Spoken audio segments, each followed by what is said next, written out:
53 years. That's how long the United States government told the aviation industry you cannot fly faster than the speed of sound over American soil. Not for passengers, not for private jets, not for anyone. And then, just weeks ago, everything changed. Welcome back to Luxury Aloft. And if you are joining us for the first time, we are very glad you found us, because today's story is one of the most consequential developments in air travel since the jet age began. We are talking about the end of a half-century ban on supersonic flight, a private aerospace race unlike anything seen since the Cold War, and the very real possibility that within this decade you could board a private jet in New York and be touching down in London before your morning coffee goes cold. Let's begin at the beginning. In 1973, the Federal Aviation Administration banned civil aircraft from breaking the sound barrier over American land. The reason? The Concorde, that magnificent needle-nosed marvel, was shaking windows and rattling nerves across the country during test flights. The public pushed back hard, and the FAA responded with a blanket prohibition. You could fly supersonic over the ocean, as Concorde ultimately did, connecting New York to London in 3.5 hours, but over the United States, completely off limits. That ban stood for 53 years. Then, on June 6, 2025, President Trump signed an executive order directing the FAA to dismantle it. And on June 30, 2026, just 2 weeks ago, the FAA published a historic Notice of Proposed Rulemaking. The agency is formally replacing the old speed-based restriction with a noise-based performance standard. In plain terms, it no longer matters how fast you fly over American territory. What matters is how quiet your aircraft is at ground level. The threshold being proposed is remarkably strict, a ground-level pressure wave no greater than 0.11 pounds per square foot, which is roughly the pressure you feel near a SpaceX rocket launch, almost imperceivable. The FAA expects to finalize the new rules by mid-2027. This is the starting gun, and several very well-funded companies are already out of the blocks. The name at the very front of the pack is Boom Supersonic, based in Colorado. And they did not just announce ambitious plans, they proved the technology works. On January 28, 2025, Boom's XB-1 demonstrator aircraft, a sleek 1/3 scale prototype of their planned commercial jet, broke the sound barrier over the Mojave Desert.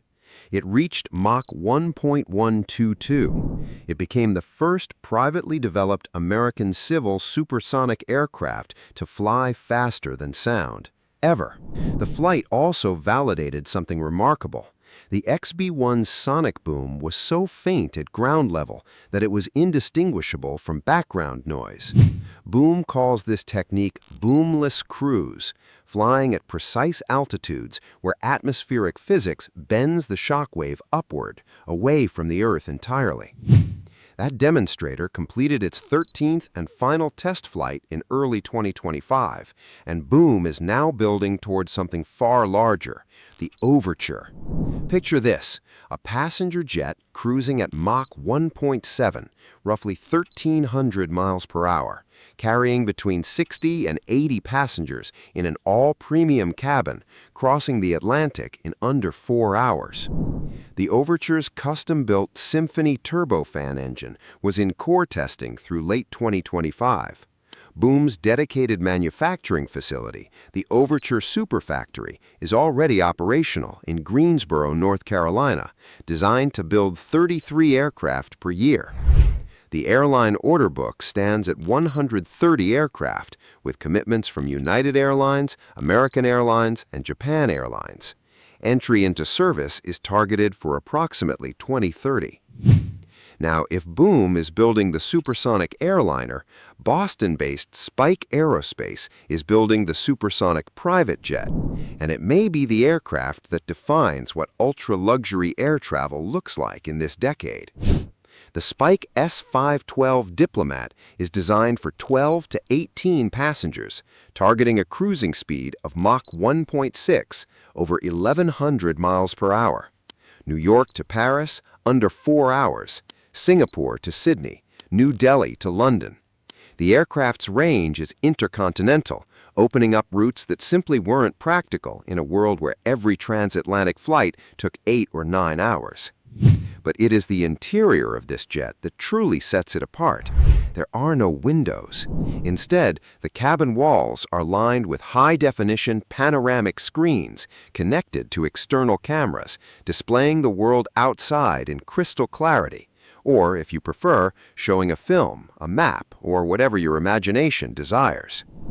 The fuselage is so thoroughly insulated that cabin noise is projected to run at around 60 decibels, about the sound of a quiet dishwasher.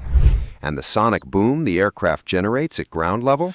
Spike says it will be a mere soft thump, meeting the new FAA noise standard for overland supersonic flight. As of mid-2025, Spike completed a significant enhanced design study, refining the Diplomat's cabin configuration. Entry into service is currently projected for 2031. Before we get to where this race is ultimately heading, and the numbers involved are extraordinary, we'd love to ask a quick favor. If you're finding this content informative and well-researched, please consider subscribing to Luxury Aloft. We take the time to verify every fact you hear on this channel, and your subscription helps us keep doing exactly that. Just tap the button. It only takes a moment, and it means a great deal to us. Now, let's talk about what comes after Mach 1.7. While Boom and Spike are competing to put supersonic jets in service by the end of this decade, a company called Hermeus, based in Atlanta, Georgia, is building towards something that makes even the Overture look conservative. Hermeus is developing a series of high-speed aircraft under what they call the Quarter Horse program. In March 2026, the FAA issued a special airworthiness certificate for their Quarter Horse Mach 2.1, an unmanned test vehicle roughly the size of an F-16, powered by a Pratt & Whitney F-100 engine. That aircraft completed its first supersonic flight at Spaceport America in New Mexico, and it was the company's second successful inaugural flight in just 9 months. The Hermeus long-term vision is an aircraft called Halcyon, a commercial passenger jet targeting speeds above Mach 5, which is 5 times the speed of sound, or approximately 3,800 miles per hour. At that speed, London to New York would take 90 minutes, Tokyo to Los Angeles under 2 hours. Now, and we want to be completely honest with you here because that is what this channel is built on, the Halcyon is a long-range vision, not a near-term product. Hermeus is primarily working with the U.S. Air Force on defense applications, and the engineering challenges between where they stand today and a certifiable commercial hypersonic airliner are immense. We are talking about managing temperatures that can exceed 2,000 degrees Fahrenheit on the aircraft's skin, propulsion systems that must seamlessly transition from conventional jet engines to what are called ramjet modes in mid-flight, and materials science that does not yet exist in production form. But the very fact that Hermeus is flight testing technology today that could eventually put passengers above Mach 5 tells you something profound about the ambition in this industry right now. There is also an essential piece of this story happening at 60,000 feet above the California desert, and it is paid for by your tax dollars. NASA and Lockheed Martin's Skunk Works division are flying an experimental aircraft called the X-59 Quest. It made its first flight on October 28, 2025, and by April of 2026 had completed 9 test flights, approaching Mach 0.95 as engineers methodically expand its flight envelope. The X-59 is not a commercial aircraft. It will never carry passengers. Its purpose is to answer one specific, enormously important question. Can we design a supersonic aircraft that produces no audible sonic boom over populated areas? The X-59 features a 30-meter needle-like fuselage and no forward-facing cockpit windows. The pilot navigates using a camera-fed display system. The shape is engineered so precisely that shock waves never merge into the sharp crack of a traditional sonic boom. NASA describes the intended ground-level sound as a soft thump, roughly 75 decibels quieter than the Concorde. If the program validates this, it essentially provides the scientific foundation for the FAA's new noise-based certification standard and opens the door to supersonic routes not just over the Atlantic, but across the entire continental United States. So what does all of this mean for the future of private and luxury travel? Here is our honest assessment as of July 2026. Within the next 3 to 5 years, the regulatory framework in the United States will almost certainly be in place to permit quiet supersonic flight at a commercial level. Boom's Overture, if the engine program stays on schedule, has a credible path to entering service around 2030.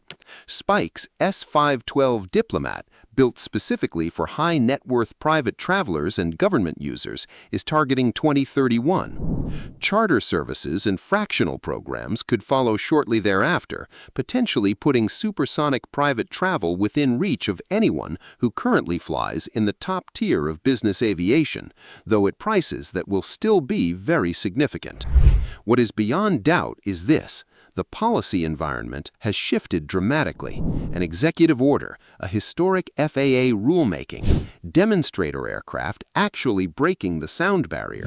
These are not press releases, these are milestones. The race is real, and it is accelerating. There is something deeply fitting about this moment in aviation history arriving now for those of us who remember watching the Concorde slice through the sky and wondering why the rest of commercial flight couldn't keep up. The answer, it turned out, was never purely engineering. It was regulation, economics, and the constraints of a world that simply wasn't ready. That world is changing. Thank you so much for spending this time with us here on Luxury Aloft.